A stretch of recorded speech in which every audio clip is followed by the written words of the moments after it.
G'day, ladies and gentlemen, and welcome back to the Golfing Greenkeeper podcast. My name is Steve Smith, and I'm your host, and it's time to get back to another segment of John Deere Golf, Keeper of the Greens.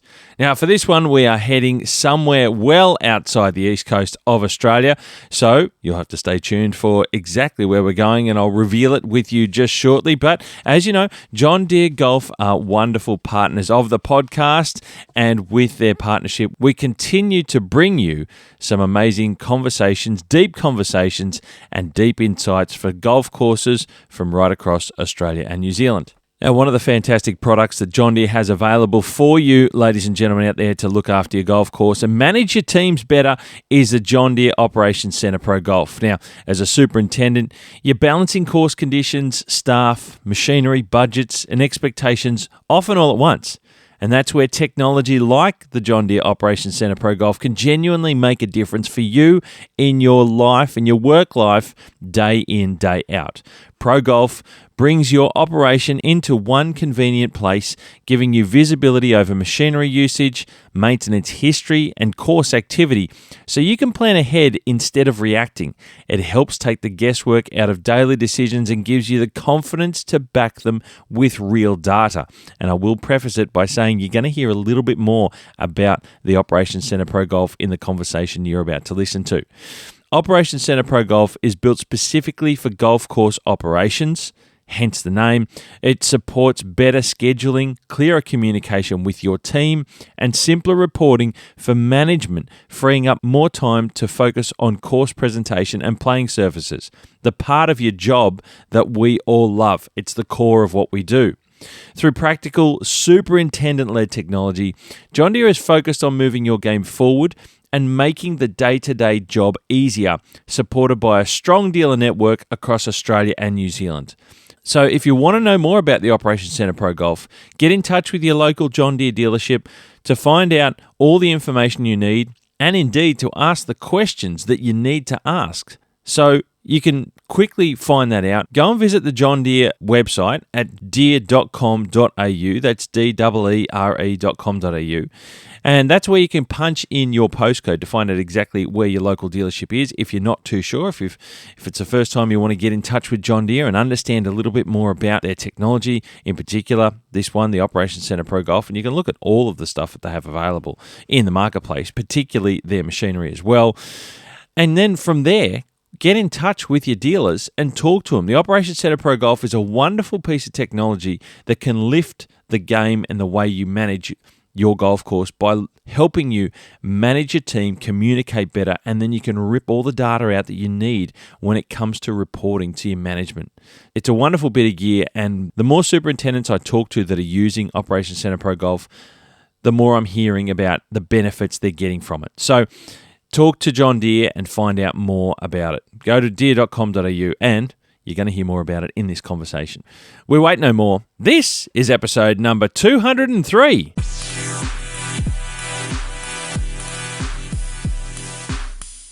Ladies and gentlemen, we go to the other side of the country, which I'm a big fan of venturing off to. We're going to Perth, to Sun City Country Club. I think it is. I probably already got it wrong early. And I've got joining us Superintendent Craig Hamilton. G'day, Craig. How are you?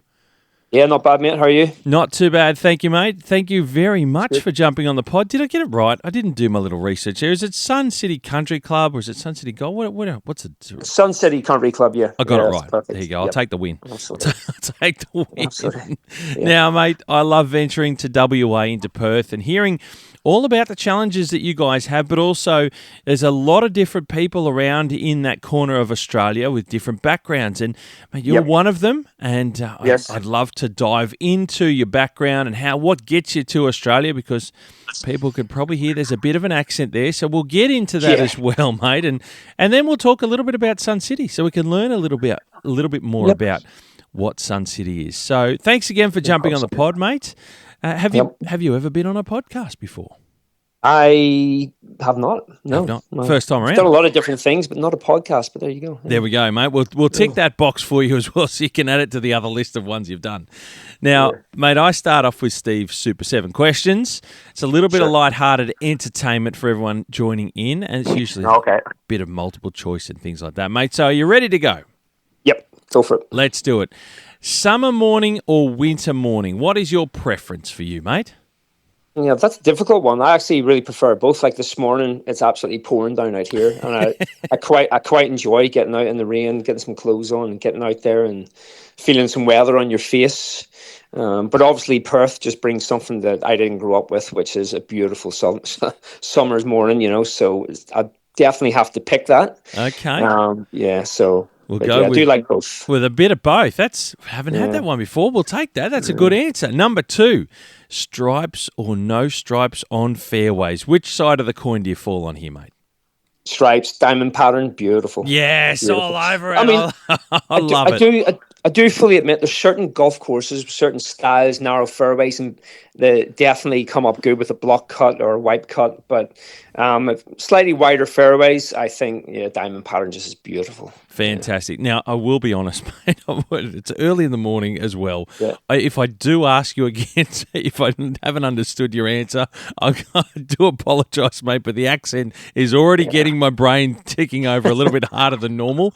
And I think I had this as well when Fraser Brown was on too, so I will apologise early, mate. Now, number 3, bunkers. What are your thoughts on bunkers? Are they? How do you see them as a hazard in modern golf? Depends on the golf course. Depends on the standard of the golf course, or rather, maybe the history in the golf course is maybe a better way to put it. If you go to some of the older courses that are around the UK, their bunkers are doing exactly, in my opinion, what they're supposed to be doing. They're a hazard.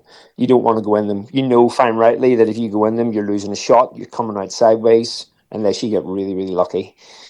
Modern day golf courses, members just don't want to accept that. So they don't. They see what the pros do on television. Head out and get close, and they want to be doing the same. Even though a bunker shot is still supposed to be difficult, the pros make it look really, really easy.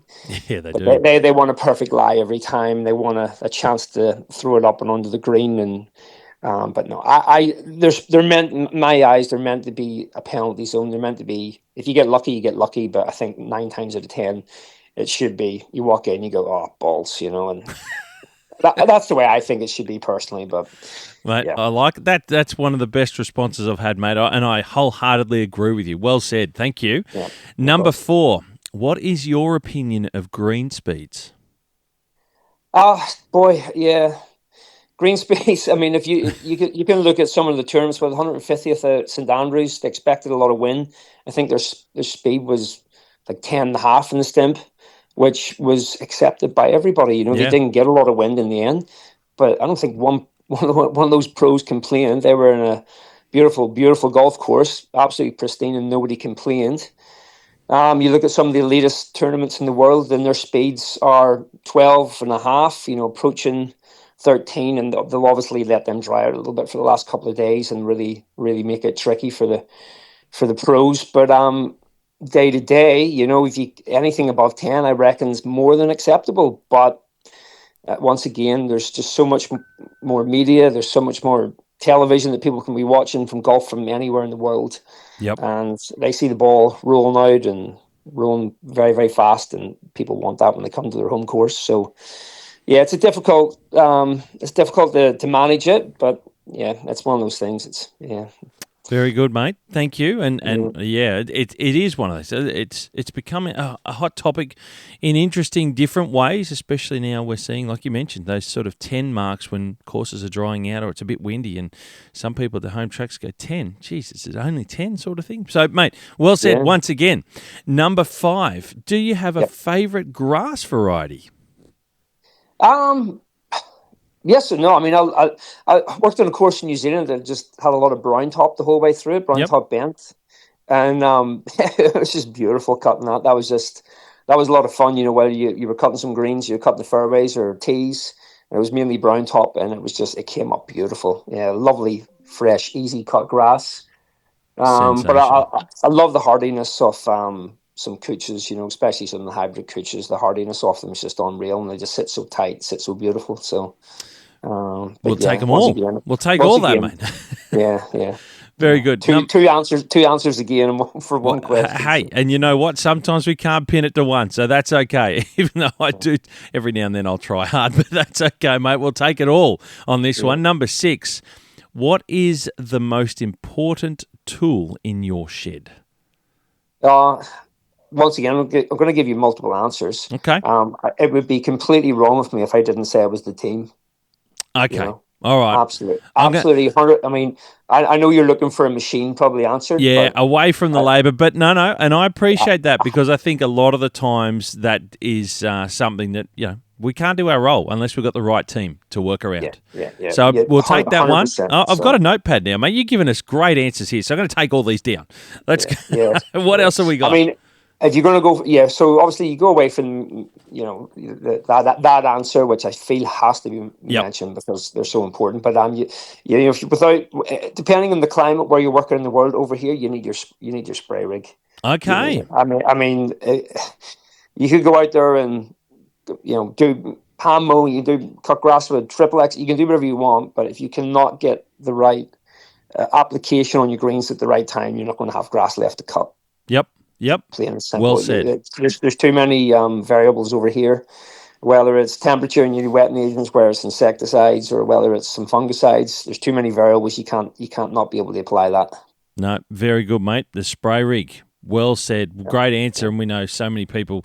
It's such an important pivotal tool, really, especially when golf courses and golf clubs have the opportunity to improve upon, what they had, whether they go from, even some small clubs only have like little walk track ones, or they've got to do it by hand. And if they get the opportunity to upgrade to a spray rig, it changes the entire facility, really, doesn't it? Yeah, it does. Well, I mean, you can apply anything by hand. Obviously, you can get out there with a tiny $5 knapsack out of Bunnings, but the time it takes to do that and the accuracy of the application. But if you have, some of these, fantastic pieces of kit that are out there now, you can at least get out there quick and you can get it done within a couple of hours. For hectares worth of greens. 100%. You can skip mowing all week. Yeah. You can you can. Let the grass grow, but you can't do without that spray rig. No, well said once again, mate. Fantastic. And number 7, the final one of Steve's Super 7. Within Australia and New Zealand, which golf course, not your own, so you can't nominate Sun City, but which golf course would you recommend people visit and why? Not sure how extensive your experiences are here, mate, in seeing courses and things around our corner of the world, be it Australia and New Zealand, but do you have one? Yeah, that's a difficult question because obviously I lived in New Zealand for 3 years. I actually did my apprenticeship in New Zealand, so I've played some beautiful golf courses over there, and really enjoyed the golf courses over there. I felt they were quite close to how courses are back in the UK and Ireland. So that's a hard one. But you made that very, very difficult. But maybe there's a couple. I know you're into a couple of answers, so maybe there's a couple. You've put me in a real quandary there. So there's probably one of the first courses I worked on in New Zealand was a golf course called Mungakiki. Okay. In Auckland. And I really enjoyed that place. I thought it was fantastic. Righto, Mungakiki. I think that's, it's at Mount Roskill, and it has a sister course as well. Can't remember the name of the sister course, which is just a couple of streets away. But both those courses were absolutely fantastic, especially Mungakiki. Worked there. They went through a little bit of construction while I was there. I actually worked construction on that golf course, which was always really nice when I went back and some of the golf holes were, in play, reopened. And I think it's beautiful what they've done there. I think it's a really nice golf course. Yeah, fantastic. Fantastic, mate. Great nomination, and we'll have those linked in the show notes so that people can go back and have a bit of a squiz and click on it and see what you're talking about exactly. So, mate, that's Steve Super 7. Craig, thank you very much for that. Appreciate all those wonderful answers. Now, mate, we get into understanding a little bit about your career, and you touched on some points there, and you're doing your actual apprenticeship in New Zealand in greenkeeping. But, mate, we've got the accent. Tell us a little bit about where you sort of come from, and if you don't mind stepping us through to the point where you're now superintendent at Sun City, please, mate. Give us a bit of an idea and a quick run through of your path, your career path that you've traversed to date, if you could. I will do my best to keep this as brief as I can, but I have jumped around a little bit. Obviously, I come from a place called Carrickfergus, It's in Northern Ireland, just north of Belfast. Most people would have heard of Belfast. Yep. Started on my local golf course, left school. Wanted to, be a professional sports person. Cricket was my main sort of target. I thought I had a chance. Yeah, exactly. I know, hard to believe someone from Ireland playing cricket, but it's true. Obviously that didn't work out. But inevitably, that's what actually took me to New Zealand. Play some more cricket there too. Wow, really? Yeah, but Carrickfergus Golf Course, actually very unique. Very, very unique golf course indeed. It's got it's one of the golf courses. It's in Ireland, Northern Ireland. It's actually got a motte and bailey, which comes from medieval times when the Normans were running around and they push up earth and make little castles. And it's up from the 12th century. And this bailey, one of the bailey is still, but they would have the little tiny castle built on. It's still on the 16th hole there. Fair dinkum. That's unbelievable. So talking about history, just the history of it's just absolutely crazy.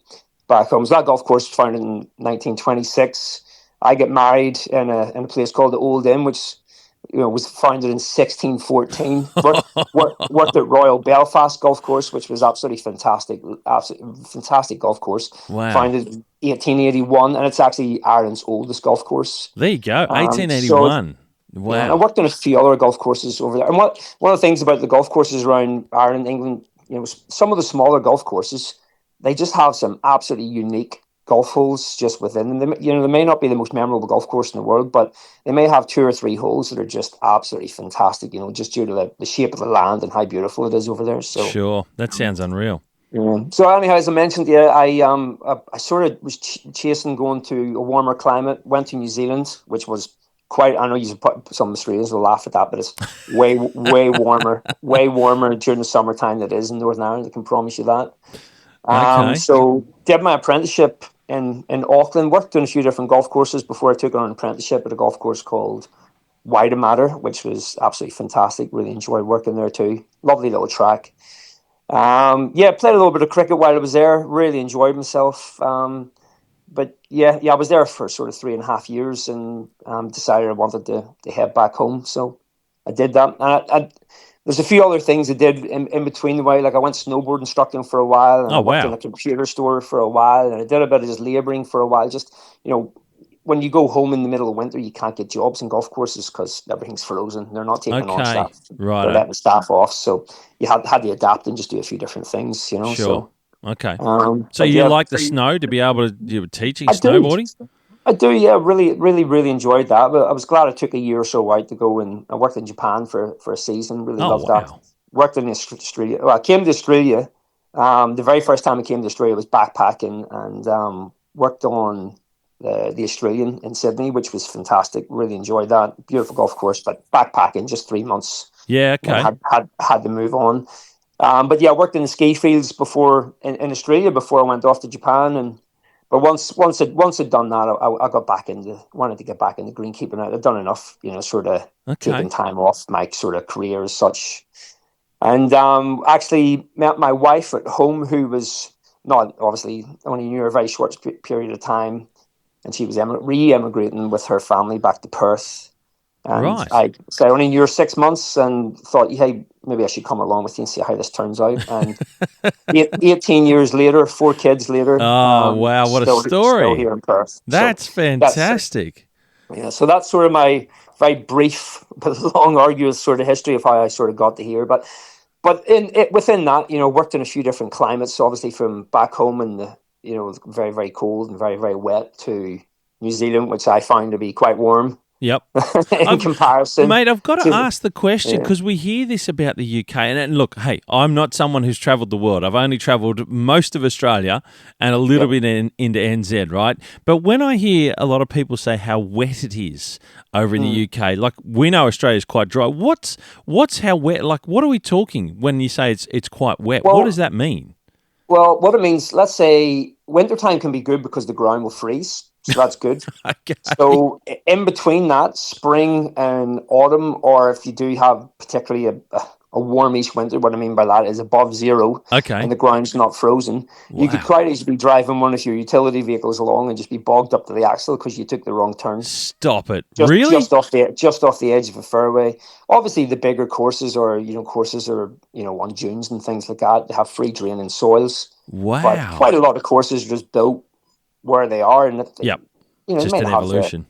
They may not have a lot of money to put in for drainage. They use old school techniques like mole ploughing and things like that, and punching holes. And so yeah, it can be exceptionally wet. It can be rivers running through it. It can be yeah. I mean, I know of golf courses that have gone out for coring and sanding, and they just haven't been able to get the sand in the holes. It's just been too wet to get sand out for maybe a couple of months afterwards. We really do live on the other side of the planet down here, don't we? Yeah. It can be really horrible. So it can. Yeah.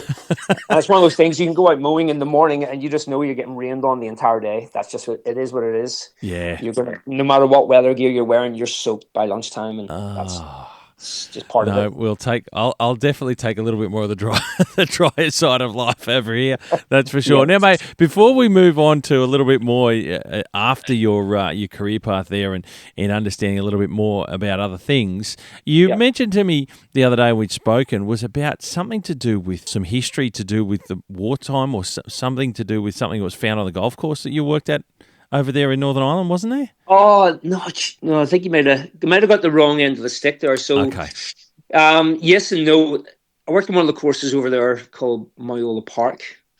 So not exactly wartime as most people would imagine, but obviously Northern Ireland, stroke Ireland, there's a lot of history there.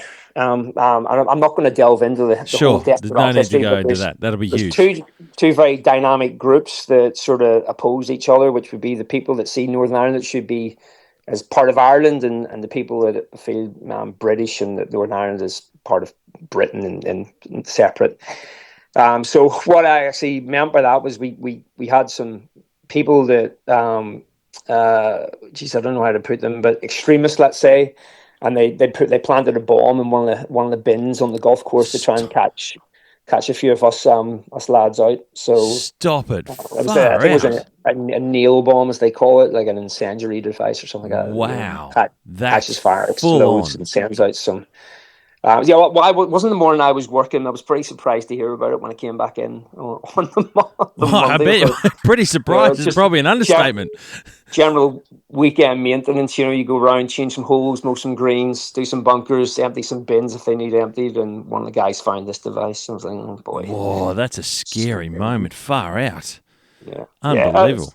It's pretty unfortunate, and there's no real point to it in all fairness as well, because the team that I was working with is a very, very mixed team from let's say both sides of the fence, for a better way of describing it. With lovely bunch of people, great team. So the fact that one extremist group decided to do that was pretty futile, really, pretty dumb. No, mate, I wasn't sure. I couldn't remember. Yeah. I was like, what does that mean? You were telling me, and there you go. And the other one I think I did mention to you is when we had one of the Royals came to, who would remain the name of this, came to play at Royal Belfast while I was working there. Yep. And I only found out the day after. Actually, we get sent home early the day that they were showing up. I didn't really understand what was going on.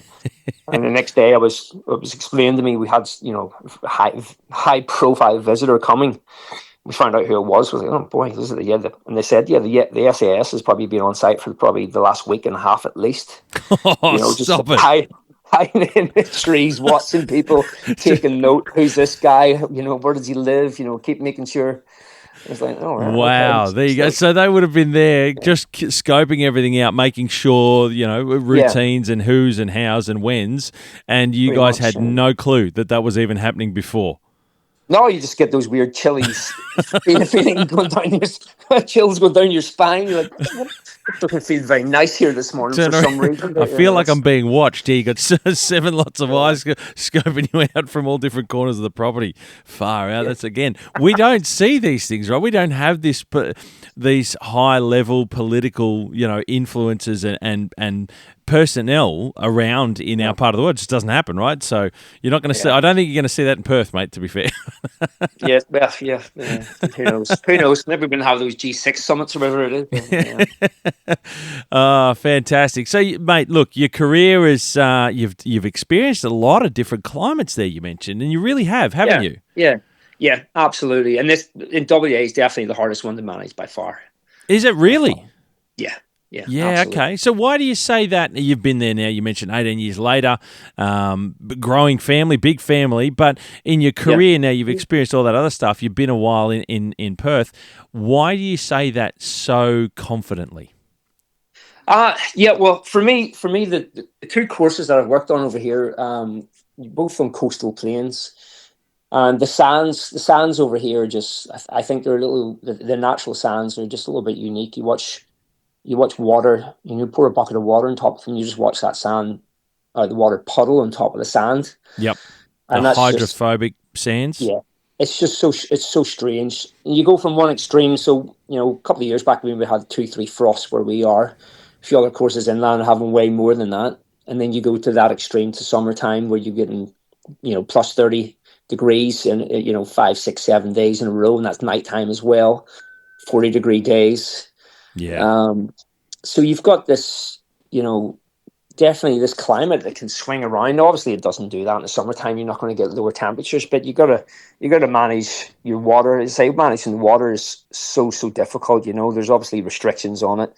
You have to be it's a precious commodity over here. We live at the edge of a desert at the end of the day. So yeah, it's only a very small corner of Perth or WA that's actually got sense of greenery about it, a sense of temperament environment. 100%. Yeah, 100%. And going back to what I said earlier at the start, everyone's expectations, they don't understand why they can't have what they've just witnessed on TV, on the weekend, watching the US courses or the UK courses, the European courses, and they want that for themselves. They feel like they're paying top dollar for a golf course, and they can't understand. So managing those expectations, married in with not a lack of water, but definitely you're governed by the amount of water you can use. Yep. It makes it very difficult. Yeah. Is there anything that you've found that maybe works for you, or in particular where you are now at Sun City, that in that communication, managing that expectation with members and what you can deliver on the golf course? Like, is there anything that you've been able to work out that works well to try and keep that in check so that they balance what the output for what you're able to do with your team on course and that expectation from the membership, to keep them sort of balanced within QE of each other? Yes and no. I mean, you try to communicate as much as you can. I love to get out there and try and talk to as many members as I can, and let them ask as many questions, explain to them, and actually give them some figures. What are you doing here, and whatever it may be, and say, we're putting out a few $1,000s worth of this to do that. To try and actually educate them.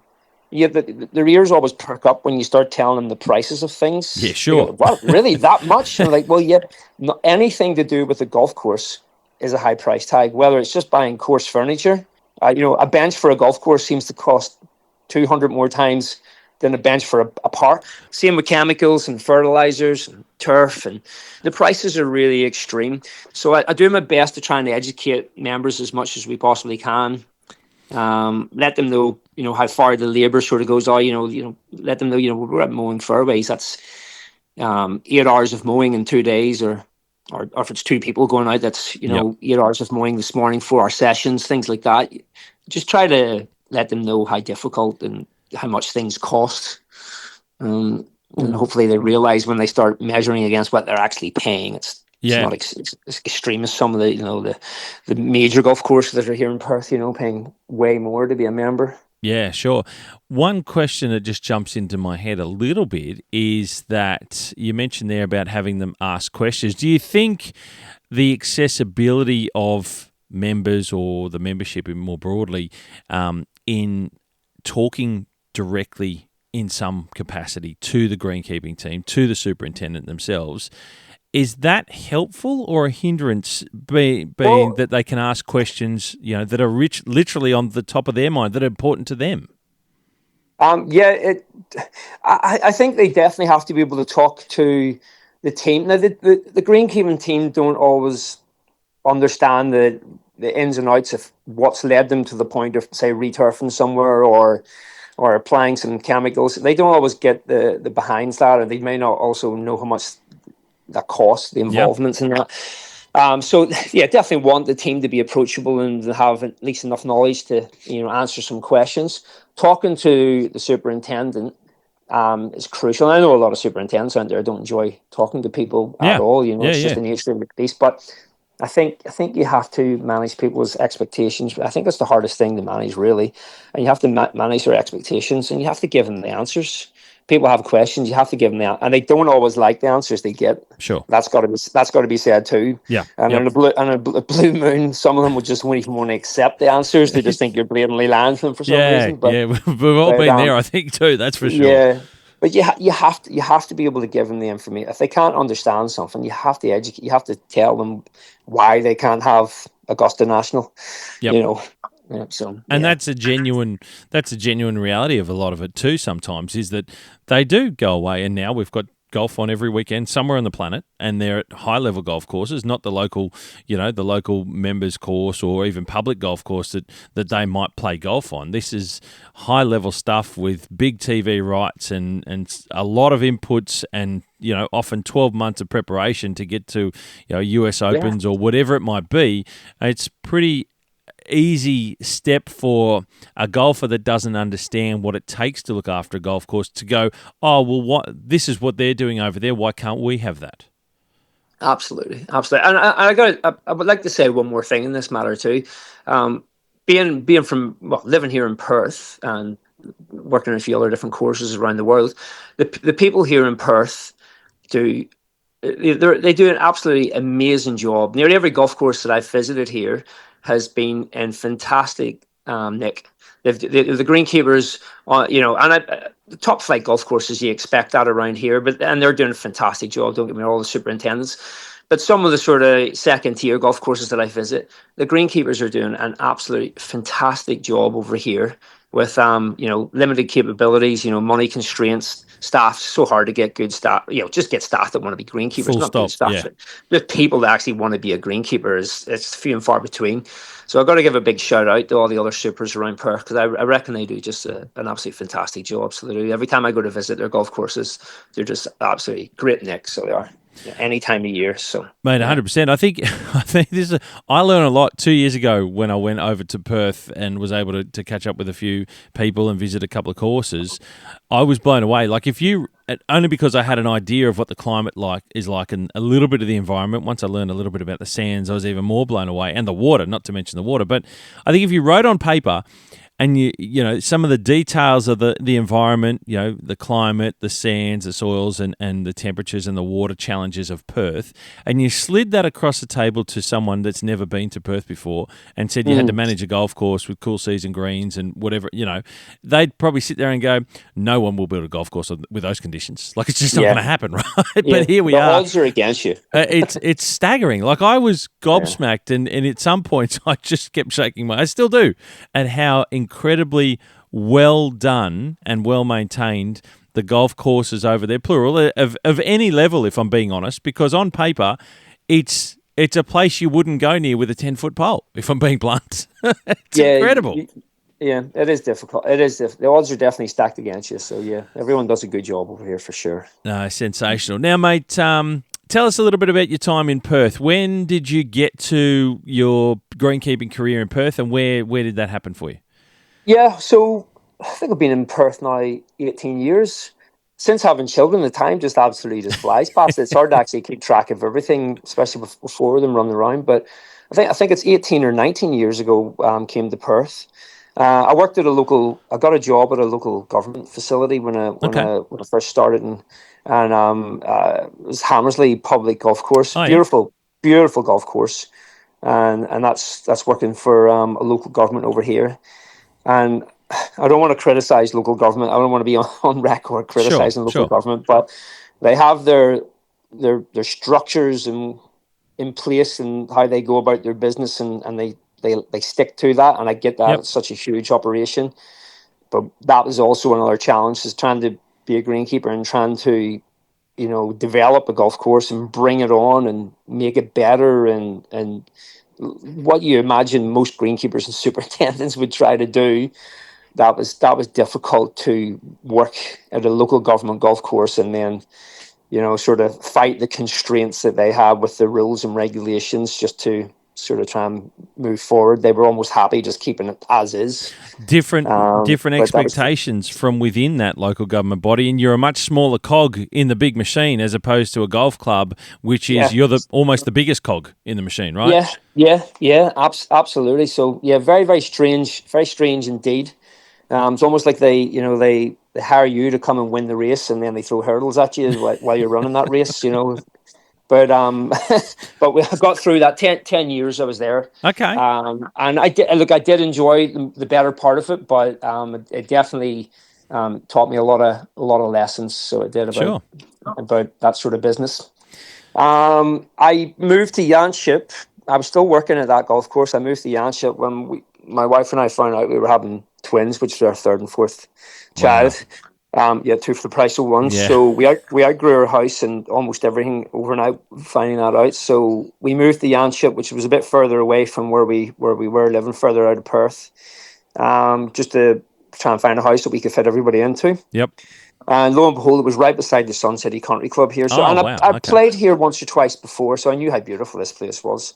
And a year or so after moving in, the position here became available, and I was lucky enough to make it through the couple of interviews. It was a bit of an interview process, and they were looking for somebody to come in and do a very specific job. The golf course had gone through some pretty difficult times. There was a big decline in golf for a long time, as you know, that led close to COVID, and golf sort of really started to take off again.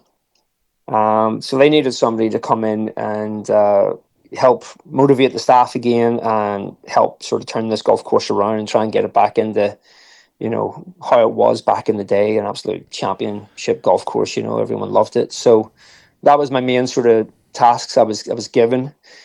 And so I've been here 5 years now. I'm working pretty hard at it, and I think the course is really came on a lot in the 5 years I've been here. That's sensational. Now, for people listening, Yanship and Sun City, you're quite a way north of Perth. Just roughly how far out of town are you? Yeah, it's only about an hour or so, 55 minutes. It's not super bad, but it feels long. You're just driving one direction the whole time to get there. You're just heading straight north, basically. So that's halfway across Sydney in traffic, mate. So that's no big deal for us over here. Yeah.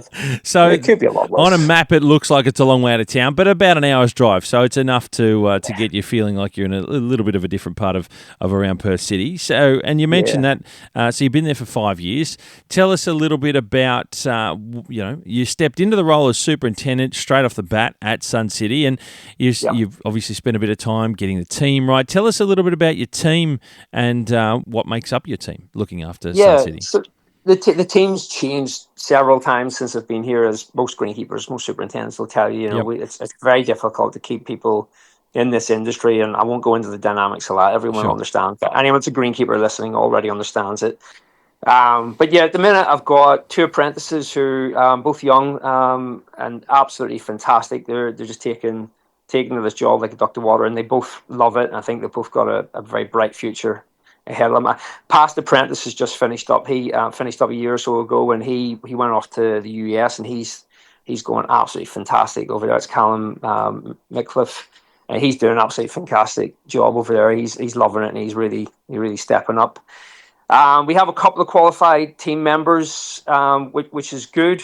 It's difficult to get the qualifications in golf course. We have a couple there. My second in charge, Joe Pearson, absolutely fantastic. He's the original Sherpa. He just carries us all, so he's just so good at his job. Just goes about it with no complaints. Just anytime I need anything, I just look around him, and he's just ready to help out. He's just so good. And then we've got one guy that's been on the course for nearly 12 years. Wow. I guess 12 or 13 potentially. He's seen, oh my God, he's seen so many changes here, you can't even remember half of them. But he's great to have him with that sort of knowledge. And we've just got a couple of new team members that have just started just recently. And yeah, we just keep trying building on it. Yeah, just keep. Yeah, it's That's just awesome. a lovely team.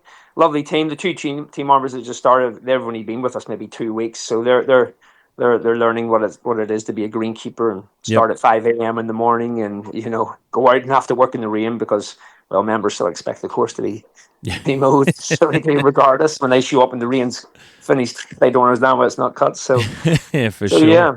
So And how then, of many? course, there's me, and I do my best. Sorry, I do my best to get out on the course as much as I can. Really enjoy getting out and putting a bit of maintenance on the course, but Yeah, it's difficult. brilliant stuff though. And how many is that in total? What are you carrying on the team total? That's 8 of me. Okay, So it's 8 eight of of you. us, Yep. 8 of us myself. Yeah. No Yeah. worries. It looks like a big course on the map. You got a long way, sort of north and south to the bottom end of the golf course from the clubhouse. Like it's a bit of a big stretch of land. Yeah, it is. Yeah, it's a bit of a strange shape, and it's very close to the boundary. So the course is usually only about 2 holes wide in any given point. Yep. So we're always close to boundaries, which makes it very difficult for maintenance. There's a massive development which is going on around us at the minute. So X amount of years time, we're going to be fully in conference with housing, which is going to pose some massive problems. For sure, and that probably coincides. I see that they've got the new railway line running right up that way now, up to Yanchep Station.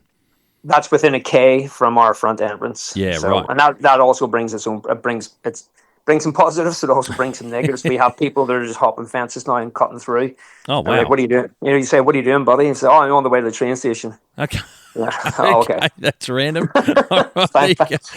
Oh, well. Unique challenges indeed. What do you do? Good luck, mate. Okay. Yeah, okay. Please don't damage the greens on your way through. Dear. As long as there's no e-scooters or e-bikes involved, then you're probably coming away in front. We've had a couple, but touch wood, we haven't had much damage so far. Yeah. There you go. There you go, mate. If you wouldn't mind, could you describe a little bit about the golf course for us? Sort of what makes up the landscape that the course is on? Is it flat? Is it undulating a bit? Sort of a little bit of your sand types. Tell us a little bit about it and what makes it unique. Well, I think the sand type is still, I think they have Bassadine Grey, they call it over here. Yep. So yeah, the course it's undulating enough. It's not the highest hills in the world, but it definitely some good hills out there. There seems to be a lot of hills in between. Finish on a green and walk into the next tee. There can be some good hikes. But yeah, it's beautiful golf course. So it is. It was built in 1974, or maybe opened in 1974 actually. And yeah, wow. Built before that, obviously. So yeah, we just had our 50th anniversary not long ago there. And it's had a bit of some reworks done in 2010 with the OCCM. Oh wow! So okay. It's got some new sort of holes, some new layouts. So the old course is predominantly Kaikuyu. And from what I know about the bent greens and Kaikuyu sort of fairways and tees, and what I know about that is that Kaikuyu was introduced to Perth as a weed, basically a long time ago. Apparently, all the Perth courses were originally oversown in cool season grasses. Would you believe? Wow. So I'm led to believe. That's what I've been told. Talk about hard work. People. Well, yeah. That's what I'm told by the people that know more about the history of Perth. And then the Kaikuyu has just made its way through everywhere, and that goes to sporting ovals as well, all around Perth. Okay. But the newer holes, the fairways were oversown with Santa Ana. Okay. And that's one of the things we're working through right now. I say through that decline that the course suffered with just lack of golf in general and membership numbers, a lot of kike has got into the Santa Ana fairway. So we had a new manager start just before Christmas, and he was keen as mustard for us to do everything we could to get this course back up the best it can possibly be, and that involves getting rid of this Kaikuyu out of the Santa Ana. So yep. That was great. I was more than happy to take that on. So we've been spraying for that this season, which looks pretty ugly at the minute, but it's going to be good when we come out the other side of it in a year or two's time. For sure. But yeah, creek and bent greens, some nature, Pencross, all oversown before I got here. It's hard to work out what variety. Yep. I like the oversow. It's something that a lot of people over here don't do, but I think oversowing is a fantastic way to help maintain any surface in sports surface in general. So I oversow with that pure distinction, which I think is great. So anywhere there's a weak spot, that pure distinction just it takes control, which is great. And we have beautiful greens here, I think, with that oversowing program. How often do you go Yeah. through that? Is that an annual thing that you do? When do you do the Yeah. oversowing? Whenever we're going to renovations. Okay. So yeah. And I go about my renovations slightly differently. I do a lot of things differently to how other greenkeepers do them. Mate, But everyone's I developed their own way. I love hearing these things. well, yeah, I think there's always other solutions to the problems you have, and Yeah.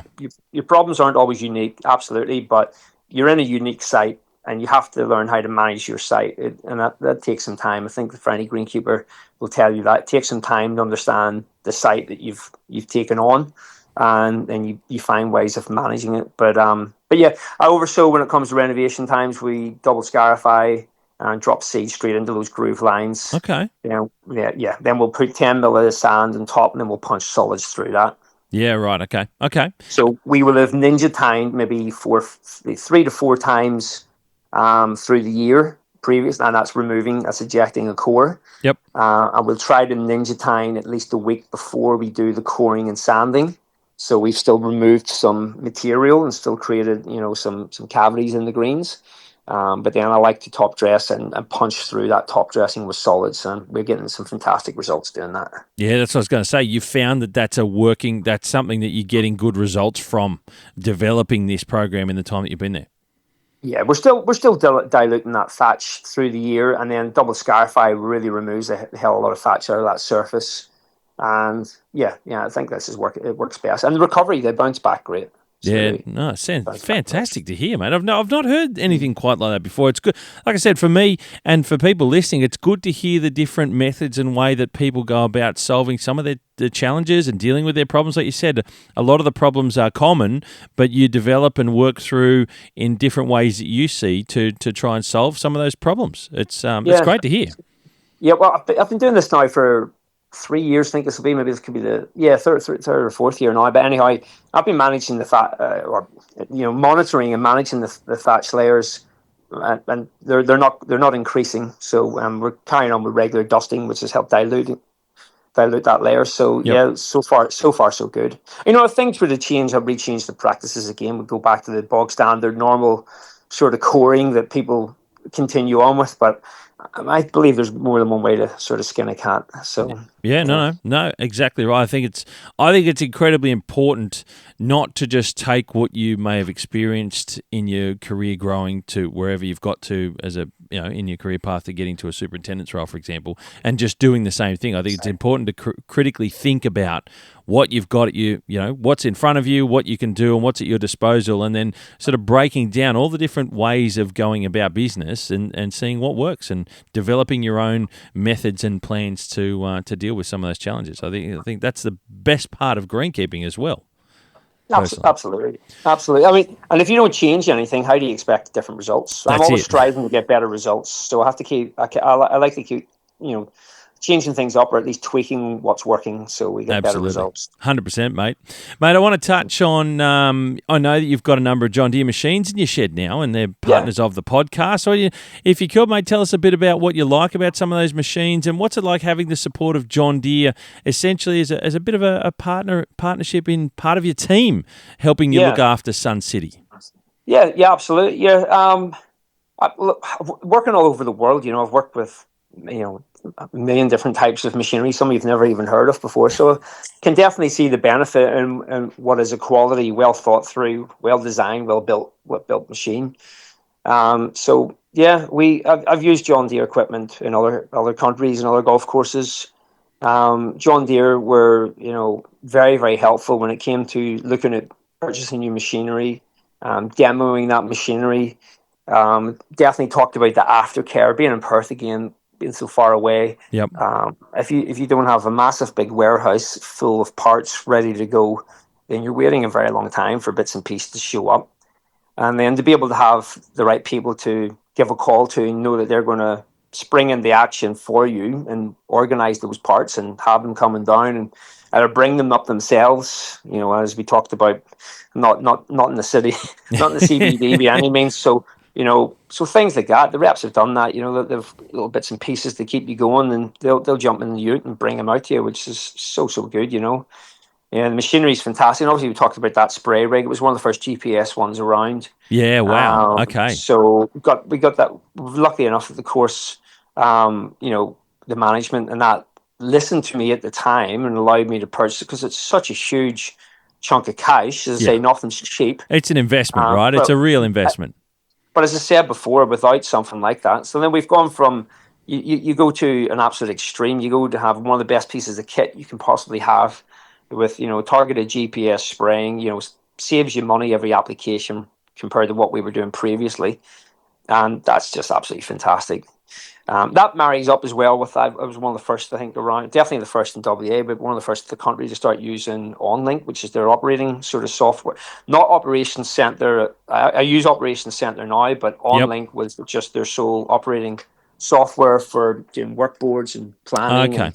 And it monitors your fleet use, because any of the new fleet comes with a modem and that built in, and direct sort of live intel going straight back to the computer. So okay, got you. So it's monitoring and managing. And you use the Operations Center Pro Golf you mentioned now, do you?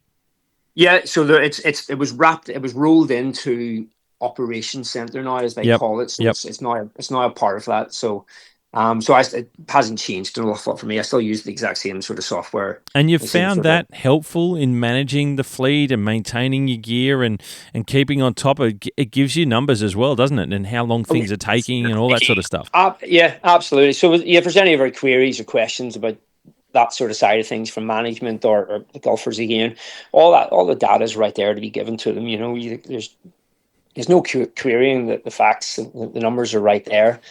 The mechanic loves it. He uses the other side with the actual, the maintenance of the fleet. So, and any of the machines can be entered into that as well. It doesn't just have to be our John Deere equipment. So anything else from our edgers and bits and pieces, all machinery can be chucked in there, and he can see the hours that are getting logged against these machinery and be ready to service them. Have parts ready. He can go straight online from that platform as well. Order the parts. Yeah, so it's really, really, really good.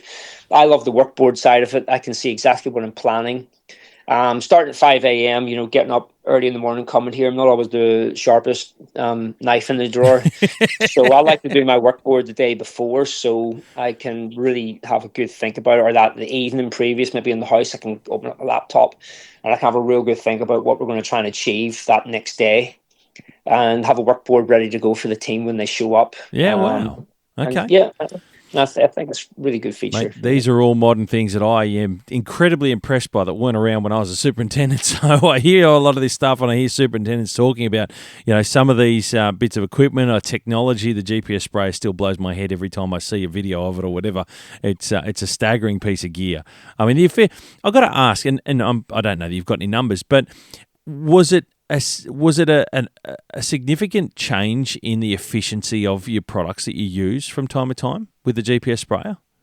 Yeah, no, definitely was. Yeah, I don't know. It's hard to actually give you numbers, because I didn't set out to actually just narrow it. I mean, you get your numbers that they tell you you're going to save, and I could testify that I think that's accurate, because when you have a certain amount of a tank left over, let's say you're going out to spray greens at 600 litres a hectare or something like that, and previously you're using that all up with some overspray, and then you go and use the GPS sprayer, and you've got 100 or so litres left over, and you're like, you need you obviously saved a decent portion of your, so you have to recalibrate things, really, to be honest.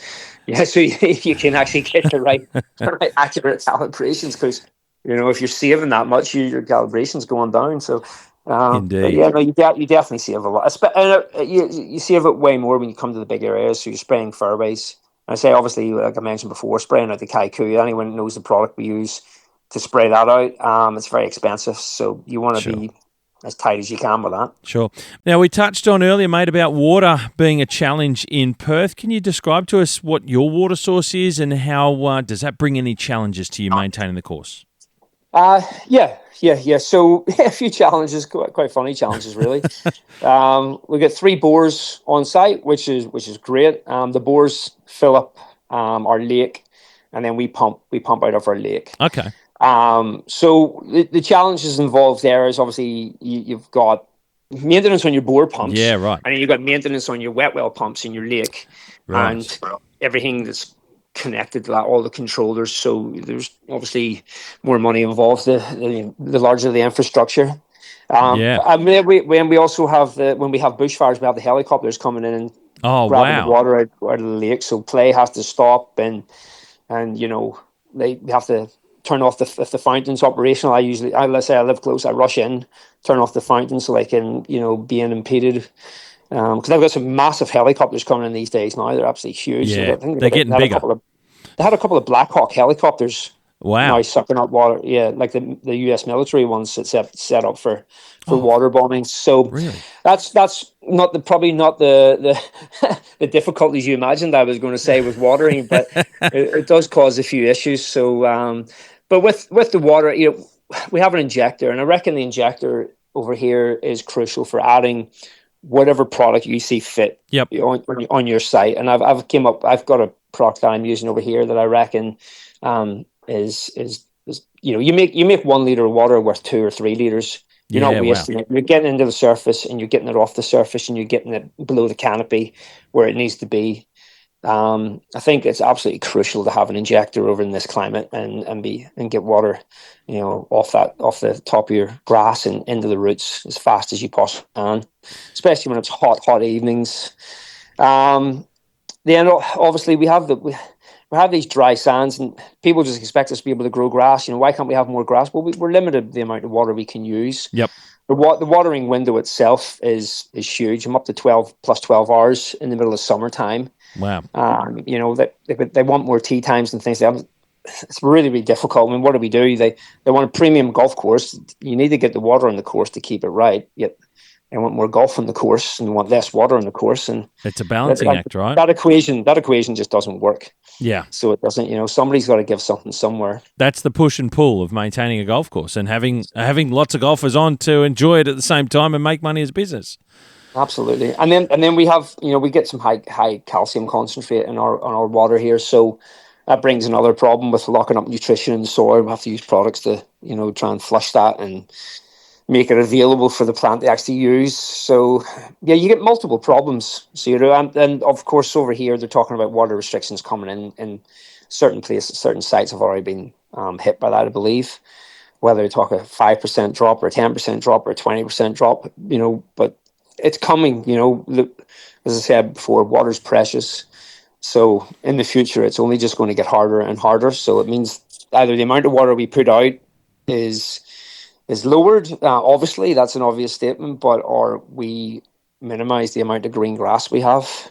Interesting. Yeah. So we put the same amount of mill per square meter, but we lose grass, or we put the same amount of mill per square meter what we got, but we get we can't do that. We have to spread it out and get a worse result. Less quality. It's certainly a real genuine challenge, and I see particularly for Perth, because your summer is just so long. It's relentless. You don't really get any rainfall in summer. I mean, your dry time is your hottest time, which is almost the inverse of what we have over here in the East Coast, certainly around Sydney, where our hottest time is our wettest time. Which is, that's just like we go back to the beginning. What you guys and girls in Perth deliver for golf is staggering, considering everything's more or less against you along the way. And water I believe so. is very much a future. It's a challenge every day, and something that will continue to be measured and evaluated as to how you go about becoming more efficient all the time. I've said it before. I think the people on golf courses in Perth are the most efficient users of water, because you have to be by design. You have to be. Yeah, it's quite amazing. It's a great insight, Craig, to Sun City up there north of Perth. Mate, I appreciate you coming on the podcast and giving us a bit of an insight into the golf course, how it functions, some of your challenges, and it's a very unique facility up there on the north side of Perth City. But mate, thanks for sharing a bit of your wide and diverse range of experiences in greenkeeping, all the way from home and across to New Zealand, a little bit in Sydney at the Aussie and around the place, mate. Thank you for coming on the podcast, and I appreciate you taking the time to share all these things out, and hopefully we're able to give Sun City a bit more of a limelight as well along the way. Yeah, absolutely. No, thanks for having me. Yeah, and if you're in Perth, anyone that comes over, you have to come and visit us up here.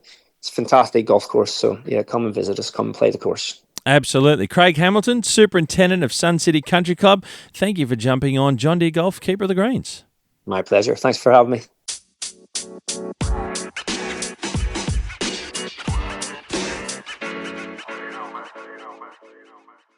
And there you go, ladies and gentlemen. Superintendent Craig Hamilton from Sun City Country Club in Perth, WA. What a great convo that was. Craig was a fantastic guest, and I really appreciated him being so open and honest and sharing a lot of the things about his background and where he's come from and some of those interesting little things that he's experienced over there working in Northern Ireland as well. Certainly things that are unique and very different to what we have here in Australia. But I appreciated Craig's time coming on the pod and sharing with us some of his stories and, of course, a great insight into Sun City. I'm actually disappointed I didn't know about Sun City when I was in Perth. I was up at Joondalup. I might have been able to squeeze in a little trip further north to Sun City, but that didn't happen, so I've got to save it for next time I'm in Perth. And if you're over that way, have a look into Sun City. I've done a lot of looking into Sun City since wanting to have Craig on the podcast and now having spoken to Craig. And it is a belter of a golf course. It looks incredible. And so do your homework and put Sun City on your list of must-play golf courses when you get over to WA if you've got the time to be able to put in any more courses to visit in your trip, because it looks fantastic. Again, great insight. Ladies and gentlemen, please like, share, and subscribe. Clickables are in the show notes as always, so make sure you go over there and have a look-see. Appreciate any reviews, comments, star ratings, anything you can leave for me to help get the podcast further around to more people. Sharing it is also the best way. So if you know anyone who's interested in hearing this conversation, learning a little bit more about Sun City, or wanting to hear a little bit more about how greenkeeping's done over there in WA in Perth, which is very unique, as you heard us chat about, I would appreciate you sharing it around. It goes a long way. Thank you to John Deere Golf for their support as partners of this segment, Keeper of the Greens, on the Golfing Greenkeeper podcast. If you've got questions or you want to learn more about what John Deere have available that can help you maintain your golf course better, you heard Craig talk about some of the machinery that he's got at his facility there that help him look after Sun City, along with Operations Centre Pro Golf. Just go and check out their website at deere.com.au, and you can also find out where your local dealer is if you want to talk to somebody and ask more questions about some of the equipment and technology that's available to assist you on your golf course. This segment doesn't happen without the support of John Deere Golf, so I've got to say a massive thank you once again. We are reaching further and wider into more golf courses across Australia and New Zealand, and I'm looking forward to what we can continue to bring for you on this segment of the podcast. And that's a wrap, ladies and gentlemen, for another segment of John Deere Golf, Keeper of the Greens. You hit 'em clean, we'll keep 'em green, and I'll catch up with you very soon.